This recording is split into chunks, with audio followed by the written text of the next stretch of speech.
Tapi kita kena ingat, apa arti hidup tanpa kemanusiaan dan rahmah? Indonesia ini ada tempat yang khusus di hati sanubari saya. Like, comment, share, and subscribe. Ini bukan hubungan diplomatik biasa.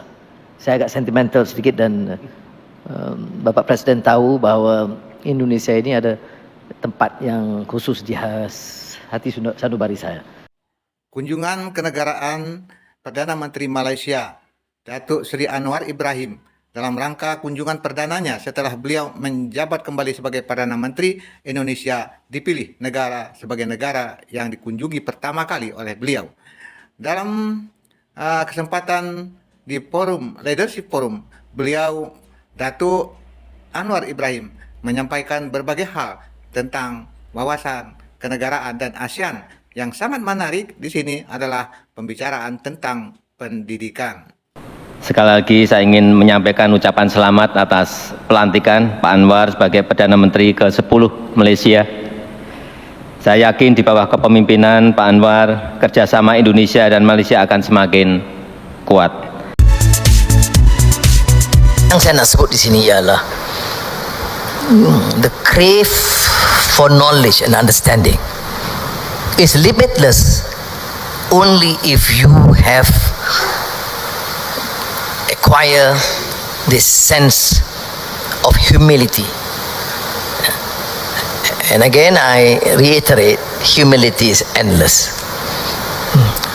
The challenge for leadership is to ensure that we continue to learn from our observation, from our experience, and from listening to the so-called experts and to the common man and woman. Ada yang kita tidak mampu dengar dari pakar-pakar, experts, ketimbang apa yang dirasakan di bawah. Saya tidak cenderung dengan angka dan statistik. Berapa angka kemiskinan? Kemiskinan tegar, oh tinggal 15%. Oh bunyi kan indah. Tapi kalau kamu atau keluarga kamu tergolong dari 15% ini, kamu tidak bicara begitu. Ini yang dibedakan dengan pendekatan manusiawi dengan pendekatan yang lebih akademik dan kritis ekonomi. Jadi knowledge pun ada masalah juga. Ada orang yang cenderung untuk mencari specialization, dan sekarang ini kerana mismatch pendidikan dan kerja, management leaders fikir training yang specialized. Tapi kita kena ingat, apa arti hidup tanpa kemanusiaan dan rahmah? Apa arti hidup tanpa nilai dan akhlak? Jadi oleh itu pendidikan tidak boleh dikesampingkan dari prinsip-prinsip ini. Tapi specialization itu penting.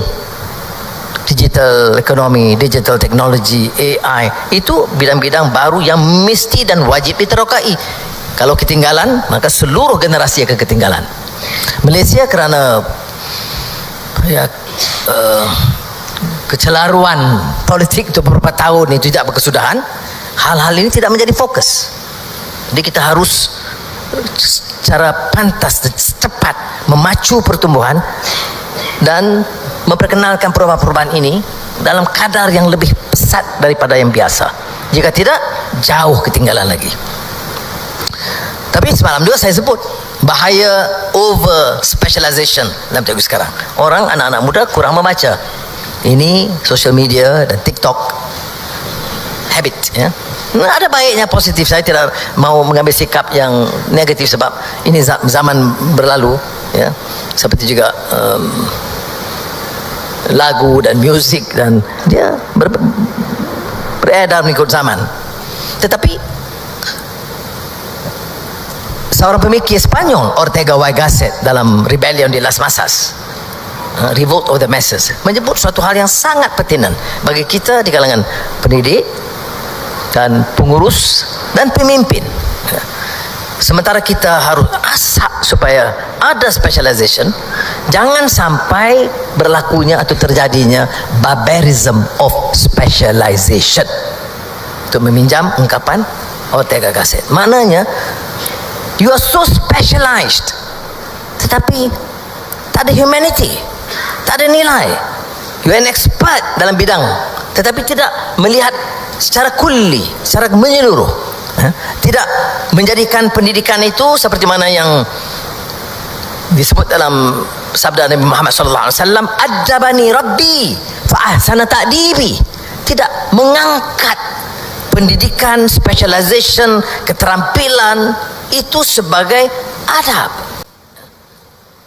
Maka oleh itu dalam merencanakan untuk di Malaysia, saya mengatakan kepada Menteri Pendidikan yang relatif lebih muda, wanita, untuk ingat bahawa the future Malaysia rests to a large extent on our capacity to be able to acquire knowledge, understanding, specialization.